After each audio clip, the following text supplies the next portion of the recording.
ایک اور بڑی کاوش ہے، چند دن پہلے جب میں نے وزٹ کیا تو بین المذاہب ہم آہنگی کے بارے میں بھی آپ بات بھی کرتے ہیں، اور پریکٹیکلٹی بھی میں بھی ہم لوگ دیکھتے ہیں، بین المسالک میں بھی دیکھتے ہیں. تو یہ کیا کانسیپٹ ہے کہ ایک مسلمان ملک کے اندر آپ نے نان مسلمس کو ان کا مذہب بھی پڑھا رہے ہیں، اور اس میں پی ایچ ڈی وغیرہ بھی کروا رہے ہیں، اور اس کو پڑھانے والے بھی وہ لوگ ہیں. اس کے پیچھے بنیادی طور پہ سوچ کیا ہے؟ یہ بڑا اچھا سوال ہے. آپ کی وساطت سے ہماری آڈینس جو ہے ان تک اس کی ڈیٹیلز پہنچیں گی انشاءاللہ. مثال کے طور پر کوئی مسلمان پاکستان سے باہر آ جائے اور آکسفورڈ یونیورسٹی چلا جائے، ہارورڈ چلا جائے، میلبرن یونیورسٹی آسٹریلیا چلا جائے. میرا یونیورسٹی آف میلبرن سے کیونکہ ایک تعلق بھی گزشتہ 9-10 سال سے ہے جی، تو وہاں چلا جائے یا کسی اور بھی بڑی سی بڑی یونیورسٹی میں.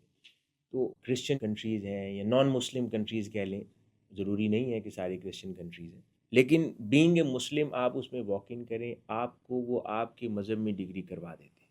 کوئی کہے کہ میں نے اسلامک اسٹڈیز میں ماسٹرز کرنا ہے تو آپ آکسفورڈ سے اسلامک اسٹڈیز میں ماسٹرز پی ایچ ڈی کر سکتے ہیں، ہارورڈ سے کر سکتے ہیں، یونیورسٹی آف میلبرن میں پورا سینٹر ہے فار اسلامک اسٹڈیز.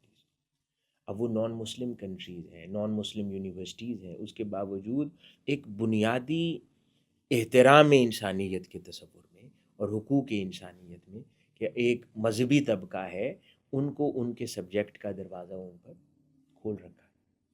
اور یہی اسلام بھی کسی کو کسی کے مذہبی عقائد پر پریکٹس کرنے سے نہیں روکتا. یہ ایک بنیادی تعلیم ہے جو ہر کوئی سمجھتا ہے. آقا علیہ الصلوۃ والسلام نے یعنی اس چیز کو نہ صرف اپنے عمل مبارک سے تعلیم فرمایا بلکہ خلفائے راشدین نے اور آگے تک کے زمانے میں، یہاں تک کہ حضرت عمر بن عبدالعزیز سے پہلے سیدنا عمر بن الخطاب رضی اللہ تعالیٰ عنہ، سیدنا عمر بن عبدالعزیز تک کے ادوار کے اندر یعنی وہ اسلامی ریاستوں کے وسائل سے نان مسلم عبادت گاہوں کی تعمیر بھی کروائی جاتی تھی. کیوں؟ کیونکہ یہ ان کا حق ہے کہ وہ اپنے مذہب کے مطابق اپنی عبادت گاہوں میں محفوظ سمجھیں اپنے آپ کو اور اپنے مذہب کے مطابق پریکٹس کر سکیں. یہاں تک کہ تاجدار کائنات صلی اللہ علیہ وآلہ وسلم نے مسجد نبوی کھولی. نجران کا جو کرسچن وفد آیا، ان کی عبادت کا وقت ہو گیا، انہوں نے اپنے انداز سے عبادت کرنی تھی. آقا علیہ الصلوۃ والسلام نے فرمایا کوئی جگہ نہیں تھی کہ میری مسجد میں اپنے طریقے سے عبادت کر لو. کیوں؟ کیونکہ ان کا اپنے مذہب کے مطابق عبادت کرنا ان کا حق تھا بنیادی، تو حضور ان کو ان کا حق دے رہے تھے. اس کا تعلق اس بات سے نہیں ہے کہ کیا ان کے اس طریقہ عبادت پر آپ مانتے ہیں یا نہیں مانتے، وہ کتنا صحیح ہے کتنا غلط ہے. It is a matter of کہ آپ اپنے جو فیلو ہیومن بینگ ہے اس کو اس کا حق دے رہے ہیں.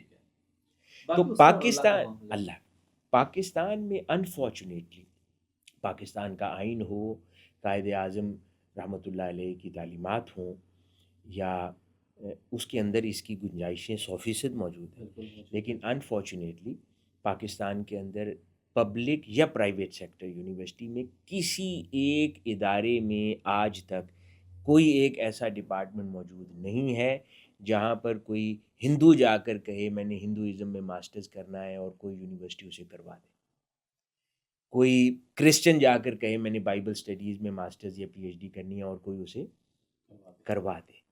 یا کوئی سکھ کمیونٹی سے تعلق رکھنے والا ہمارا بھائی جا کر کہے مجھے سکھ ازم میں ڈگری کرنی ہے اور پاکستان کی کوئی یونیورسٹی کروا دے.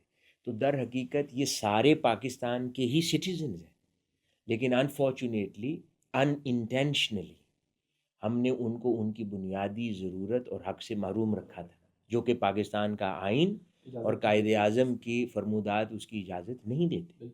وہ ان کو حق دیتے ہیں، لیکن ہم نے some how through practice in کو اس عمل سے محروم رکھا ہوا تھا کہ اتنی بڑی 2 کروڑ سے زائد نان مسلم پاکستان میں رہتا ہے. جیسے ہم بطور مسلمان ہر کوئی اسلامک اسٹڈیز پڑھ سکتا ہے، ان کا حق نہیں ہے کہ وہ اپنے مذہب میں ڈگری لے، لیکن کوئی ادارہ پبلک یا پرائیویٹ نہیں ہو پاتا. تو پھر یہ منہاج یونیورسٹی نے یہ ذمہ داری سمجھتے ہوئے شیخ الاسلام کی افکار اور تعلیمات کی روشنی میں ہم نے پھر یہاں پہ school of religion and philosophy کی بنیاد رکھی. اور اس کا بنیادی مقصد یہ تھا کہ یہ جو 2 کروڑ نان مسلم پاکستان کے سٹیزنز ہیں ہماری طرح، اور ان کا بنیادی حق ہے ہماری طرح کہ وہ اپنے مذہب کے اندر ڈگری لیں اور اپنے مذہب کو پڑھیں اور سیکھیں جو ان کا حق ہے.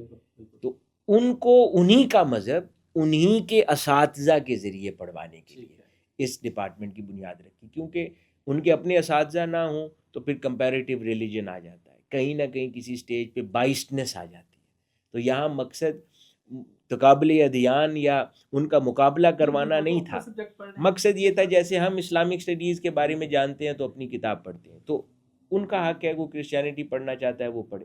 تو اس مقصد کے لیے اس ڈپارٹمنٹ کی بنیاد، تو یہ آج تک بھی پاکستان میں کسی بھی یونیورسٹی یا ادارے میں چلنے والا یہ واحد ڈپارٹمنٹ ہے جو 2 کروڑ نان مسلمس کے لیے ایک یہ بنیادی دروازہ کھولا.